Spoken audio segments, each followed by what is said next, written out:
Everyone, मैं कपिल कादन your science गुरुजी। इस video के अंदर आपके लेके आए हैं all important reaction for your board exam. तो कार्बोनेट्स कंपाउंड की वो सभी रिएक्शंस आज आपको कराएंगे जो कन्वर्जन के रूप में एग्जाम्स में पूछी जाती हैं। इन पे काफ़ी क्वेश्चंस एग्जाम्स में आते हैं बच्चों, तो डिटेल में आज आपको कराने वाले हैं। तो वीडियो को अंत तक जरूर देखते रहिए। और जो भी फ्रेंड्स मेरे साथ फर्स्ट टाइम इस यूट्यूब चैनल पर जुड़ रहे हैं तो चैनल को सब्सक्राइब जरूर कर लें। तो फर्स्ट रिएक्शन हमारे पास कंबस्शन रिएक्शन क्या होती है। कंबस्शन मीन्स क्या होता है बच्चों कि किसी चीज़ को बर्न करना। अब यहाँ पर इसकी जो फर्स्ट रिएक्शन रहेगी हमारे पास carbon burnt in the presence of a oxygen. जैसे ही कार्बन को बर्न करेंगे ऑक्सीजन की प्रेजेंस में तो किसकी फॉर्मेशन आएगी, carbon dioxide plus heat plus light की। अब यहाँ पर मैंने लिखा है C stand for is a carbon, carbon dioxide. ऐसे ही हमारे पास है मीथेन। मीथेन को जब ऑक्सीजन की प्रेजेंस में बर्न करते हैं तो क्या निकलेगा बच्चों, carbon dioxide plus water plus heat and light. तो CH4 stand for is A methane. इसको नेचुरल गैस भी कहते हैं, इसको मार्स गैस भी कहा जाता है। जो थर्ड रिएक्शन है बच्चों कंबस्शन की, मोस्ट इंपॉर्टेंट है, कई बार बोर्ड एग्जाम्स में आ चुकी है। Ethanol convert into carbon dioxide, या फिर इथेनॉल को जब बर्न करते हैं ऑक्सीजन की प्रेजेंस में तो किसकी फॉर्मेशन आती है। तो इथेनॉल का फॉर्मूला क्या रहेगा, CH3CH2OH। जब इसको ऑक्सीजन की प्रेजेंस में आपने हीटअप देना है बच्चों तो ये किस में कन्वर्ट होगी, कार्बन डाइऑक्साइड CO2 के अंदर प्लस वाटर के अंदर प्लस हीट एंड लाइट के अंदर। तो ये पहली जो रिएक्शन थी आपके पास जो आपको स्क्रीन पे दिखाई दे रही है बच्चों, इसको हम बोलेंगे कंबस्शन रिएक्शन, कि कोल का बर्न होना, मीथेन का बर्न होना और इथेनॉल का बर्न होना। तो ये सारे किस में ब्रेक होंगे बच्चों, ये मैंने आपको बता ही दिया। नेक्स्ट जो इस चैप्टर की रिएक्शन है बच्चों वो है ऑक्सीडेशन रिएक्शन। अब ऑक्सीडेशन का मतलब क्या होता है भाई, ऑक्सीजन का ऐड होना और हाइड्रोजन का रिमूव होना, उसको ऑक्सीडेशन रिएक्शन कहते हैं।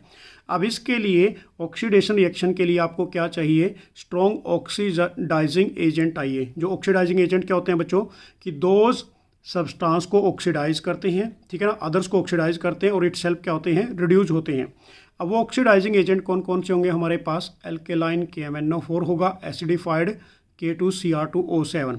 तो इसको पोटासियम परमैग्नेट कहते हैं, इसको पोटासियम डाइक्रोमेट कहते हैं। अब इस केस में बच्चों देखिए, जब आप इथेनॉल लेके चले, इथेनॉल क्या होता है, अल्कोहलिक ग्रुप होता है, इसको इथाइल अल्कोहल भी कहते हैं, इथाइल अल्कोहल भी कहते हैं, इसको इथेनॉल कहते हैं, ठीक है ना, ये अल्कोहल सीरीज है। अब जहाँ जिसके पीछे OH लगता है, जब इसमें आपने एक कैटलिस्ट डाल दिया, कौन सा कैटलिस्ट भाई, एल्केलाइन KMnO4 जिसको हम पोटासियम परमैग्नेट कहते हैं, या फिर एसिडिफाइड K2Cr2 पोटासियम डाइक्रोमेट। तो ये ऑक्सीडाइजिंग एजेंट का काम करेगा। तो यहाँ पर इस कार्बन के को ये ऑक्सीजन दे देगा, तो इथेनॉल से क्या बन जाएगा, इथेनोइक एसिड बन जाएगा, CH3COOH। इसको इथेनोइक एसिड कहते हैं, इसको एसिटिक एसिड कहते हैं। तो ये कार्बोक्सिलिक ग्रुप बनेगा। अब याद रखना, सिर्फ एक ही रिएक्शन आपके पास जिसके अंदर स्ट्रॉन्ग ऑक्सीडाइजिंग एजेंट डाला जाता है, जिसको ऑक्सीडेशन कहते हैं, जो अल्कोहल को कन्वर्ट करती है किसके अंदर, कार्बोक्सिलिक ग्रुप के अंदर। ऐसे ही बच्चों यहाँ पर इथेनॉल की बजाय यदि आपको प्रोपेनॉल दे दिया जाए, उसमें सिर्फ क्या होगा, एक CH2 ऐड हो जाएगा, तो यहाँ पर ये प्रोपेनोइक एसिड बन जाएगा, ठीक है, मतलब CH3CH2COOH। थर्ड हमारे पास जो रिएक्शन है बच्चों वो काफ़ी इंपॉर्टेंट है, जिसको एडिशन रिएक्शन कहते हैं। क्या कहते हैं इसको, एडिशन रिएक्शन। अब देखिए एडिशन रिएक्शन में क्या होता है कि जो अनसैचुरेटेड कंपाउंड होता है बच्चों वो सैचुरेटेड में चेंज होता है। वेजिटेबल ऑयल किस में चेंज होता है, वेजिटेबल घी के अंदर। मतलब एल्कीन जो होता है बच्चों वो किस में चेंज होता है, एल्केन के अंदर। किसकी प्रेजेंस में होगा, ये निकल, प्लेटिनम और प्लेडियम। इसकी हाइड्रोजिनेशन रिएक्शन भी इसे कहा जाता है। देखिए अब रिएक्शन डिटेल में, तो CH2 डबल बॉन्ड CH2, इसको हम बोलते हैं इथीन, क्योंकि इथीन कौन सा होता है बच्चे, जिसके पीछे डबल बॉन्ड लगता है उसको ENE बोलते हैं। अब जब इसमें आप हाइड्रोजन डालोगे किसकी प्रेजेंस में, निकल, प्लेटिनम और प्लेडियम, तो यहाँ पर एक हाइड्रोजन इधर ऐड होगी, एक हाइड्रोजन इधर ऐड होगी, और ये डबल बॉन्ड की क्लीवेज हो जाएगी, ये सिंगल में कन्वर्ट हो जाएगा। तो ये बन गया CH3 सिंगल बॉन्ड CH3। तो इथीन से कन्वर्ट हो गया किसके अंदर, इथेन के अंदर, जब आपने हाइड्रोजिनेशन की। कैटलिस्ट कौन सा लिया, निकल, प्लेटिनम और प्लेडियम। तो ये अनसैचुरेटेड था जो डबल बॉन्ड की फॉर्म में था, ये ट्रिपल बॉन्ड में भी हो सकता है बच्चों ये, और ये किस में कन्वर्ट हो गया, सैचुरेटेड, मतलब सिंगल बॉन्ड में कन्वर्ट हो गया। इसको वेजिटेबल ऑयल कहते हैं जो डबल बॉन्ड वाला होता है, और जो सिंगल बॉन्ड होता है बच्चों उसको वेजिटेबल घी कहते हैं। और इस रिएक्शन का जो दूसरा नाम है, this is a hydrogenation reaction भी इसे कहा जाता है। तो ये टॉपर रिएक्शन है आपके एग्जाम के लिए। नेक्स्ट जो हमारे पास रिएक्शन है बच्चों वो है सब्स्टिट्यूशन रिएक्शन। अब जो सब्स्टिट्यूशन रिएक्शन होती है ये क्या करती है बच्चों, हाइड्रोजन को कोई भी हैलोजन क्या करता है, रिप्लेस करता है। और ये रिएक्शन किसकी प्रेजेंस में होती है, सनलाइट की प्रेजेंस में होगी। तो हम क्या लेके चले, मीथेन लेके चले जिसको हाइड्रोकार्बन कहते हैं, प्लस उसमें क्या डाल दिया, Cl2। तो यहाँ से बच्चों एक हाइड्रोजन निकलेगा और इधर से एक Cl निकलेगी और एक Cl अटैच हो जाएगी इस CH3 ग्रुप के साथ। तो ये बन गया CH3Cl प्लस HCl। तो ये मीथेन था, इसको हमने क्लोरीन लिखा बच्चों, ये क्या बन गया, क्लोरोमीथेन बन गया। तो इसको हम बोलते हैं सब्स्टिट्यूशन रिएक्शन, जो किसकी प्रेजेंस में होती है, सनलाइट की प्रेजेंस में, और क्लोरीन का ऐड होना और यहाँ से हाइड्रोजन को रिप्लेस करना। तो ये बन गया हमारे पास क्लोरोमीथेन। तो बोर्ड एग्जाम्स में क्वेश्चन कन्वर्जन में ऐसे पूछे जाते हैं भाई कि मीथेन कन्वर्ट इनटू क्लोरोमीथेन। तो मीथेन से कैसे कन्वर्ट करेंगे क्लोरोमीथेन के अंदर। तो यहाँ पर इसको कन्वर्जन फॉर्म में भी आपने लर्न कर लेना है। नेक्स्ट हमारे पास है बच्चों chemical property of ethanol. Ethanol की दो ही केमिकल प्रॉपर्टी है, दोनों ही रिएक्शन टॉप मोस्ट इंपॉर्टेंट रहने वाली हैं आपके एग्जाम के लिए। तो सबसे पहले फर्स्ट रिएक्शन है बच्चों रिएक्शन विद सोडियम। भाई इथेनॉल फॉर्मूला क्या होता है, CH3CH2OH होता है, या फिर इसको C2H5 लिख देते हैं, जिसको इथाइल अल्कोहल भी कहते हैं। जब इसमें आपने सोडियम डाल दिया, बैलेंस मैंने पहले कर दिया बच्चों, 2 टाइम ले लिया, तो Na किसको रिप्लेस करेगा, यहाँ से हाइड्रोजन को रिप्लेस करेगा। तो हाइड्रोजन गैस निकलेगी और Na इस ऑक्सीजन के साथ अटैच हो जाएगा। तो फिर ये क्या बन गया, सोडियम इथोक्साइड बन गया, प्लस कौन सी गैस निकली, हाइड्रोजन गैस बाहर निकल गई। तो ये पहली रिएक्शन थी किसकी, इथेनॉल की, जो किसके साथ की आपने, सोडियम के साथ। तो इथेनॉल प्लस सोडियम किस में कन्वर्ट हो गया बच्चों, sodium ethoxide plus hydrogen gas बाहर निकल गई। काफ़ी इंपॉर्टेंट रहेगी। नेक्स्ट जो रिएक्शन है हमारे पास इसी की बच्चों, वो भी काफ़ी इंपॉर्टेंट है कि रिएक्शन गिव से अनसैचुरेटेड हाइड्रोकार्बन। जो इथेनॉल है जब इसकी रिएक्शन करेंगे तो ये अनसैचुरेटेड का मतलब डबल बॉन्ड देगा आपको हाइड्रोकार्बन की फॉर्म में। तो इथेनॉल का फॉर्मूला क्या होता है, CH3CH2OH। जब बच्चों आपने इसमें क्या डाला, हॉट कंसनट्रेटेड H2SO4 डाला, टेम्परेचर 443 केल्विन पर, तो यहाँ से OH निकलेगा और इधर से एक हाइड्रोजन निकलेगी और इन दोनों कार्बन के बीच में डबल बॉन्ड आ जाएगा। तो ये बन गया CH2 डबल बॉन्ड CH2 और इधर से OH और इधर से H, पानी निकल गया। अब ये जो कंसनट्रेटेड H2SO4 है बच्चों, ये किसका काम करता है, डिहाइड्रेटिंग एजेंट का काम करता है। ये एग्जाम्स में पूछा जाता है भाई कि concentrated sulphuric acid can be regarded as a dehydrating agent. Dehydrating agent का मतलब पानी को निकालना।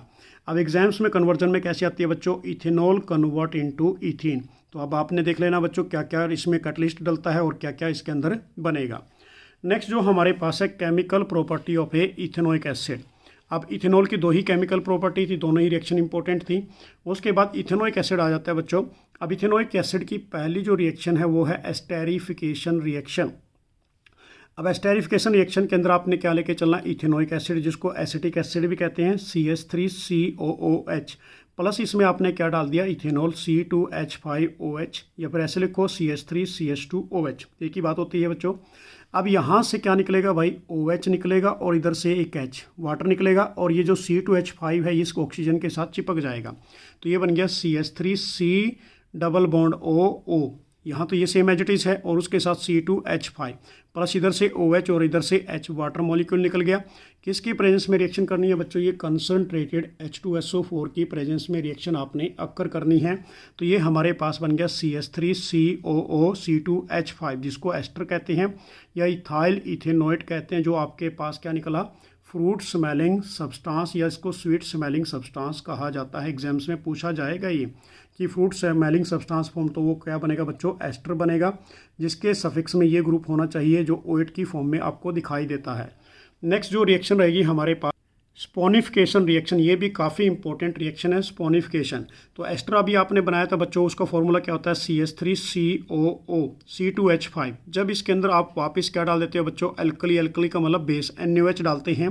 तो यहाँ से बच्चों OH और इधर से C2H5 निकलेगा, इथेनॉल आपको वापस मिलेगा, CH3CH2OH लिखो, या इसको C2H5OH भी लिख सकते हो आप बच्चों। और Na किसके साथ चला जाएगा, इस ऑक्सीजन के साथ। तो ये बन गया हमारे पास CH3COO negative Na positive. This is a sodium acetate बोलते हैं बच्चों इसको, या सोडियम क्या बोलोगे, इसका जो दूसरा नाम रहेगा हमारे पास इथेनोएट भी बोल सकते हैं, ठीक है ना। नेक्स्ट हमारे पास है बच्चों इसके अंदर reaction with A base. Base के साथ रिएक्शन करनी है किसकी भाई, इथेनोइक एसिड या फिर एसिटिक एसिड की। अब इस केस में देखिए, इसको एसिटिक एसिड कहते हैं, इसका ये कॉमन नेम है।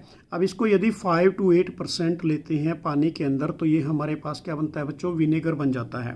तो देखिए अब CH3COOH के अंदर आपने NaOH डाला तो इधर से OH और इधर से H निकला और Na इसके साथ आके क्या हो गया बच्चों, बॉन्ड बना गया।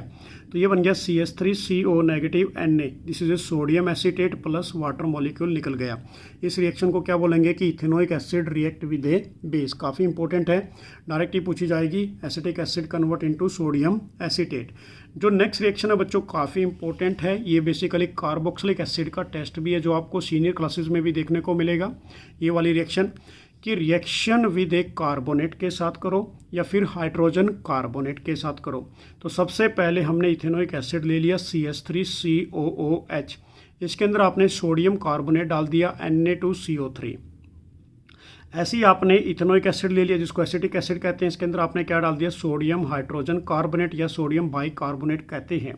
अब जब बच्चों इसके अंदर डाला तो यहाँ से Na किसको रिप्लेस करेगा, हाइड्रोजन को। ये 2 टाइम्स लेके चले वही बैलेंस के लिए, तो हमारे पास बन गया CH3COO और उसके साथ Na आ गया 2 टाइम्स, प्लस यहाँ से हाइड्रोजन निकली H2 और इधर से एक ऑक्सीजन दे दिया तो ये वाटर बन गया। और यहाँ पर क्या रह गया, सिर्फ कार्बन डाइऑक्साइड की फॉर्मेशन आ गई जो गैस के फॉर्म में बाहर निकलती है। नेक्स्ट ऐसे ही आपने इथेनोइक एसिड के अंदर सोडियम हाइड्रोजन कार्बोनेट डाल दिया तो Na किसको रिप्लेस करेगा, हाइड्रोजन को। तो ये बन गया CH3COO। इधर से हाइड्रोजन H2 की फॉर्म में और इधर ऑक्सीजन निकल गया, प्लस क्या रह गया आपके पास, कार्बन डाइऑक्साइड। तो ये दोनों ही रिएक्शन काफ़ी इंपॉर्टेंट है, ये दोनों ही टेस्ट के रूप में बोले जाते हैं बच्चों। इथेनोइक एसिड के टेस्ट बताइए।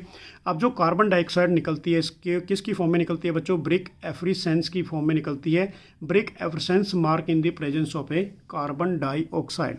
तो ये जो अभी रिएक्शंस मैंने आपको कराई ये आपके कन्वर्जन के लिए, आपके वैसे XYZ के लिए काफ़ी इंपॉर्टेंट रहने वाली आपके फाइनल बोर्ड एग्जाम के अंदर। तो thanks for watching. Next video के अंदर फिर आपके लिए कुछ इंपॉर्टेंट्स लेके आएंगे। बाय।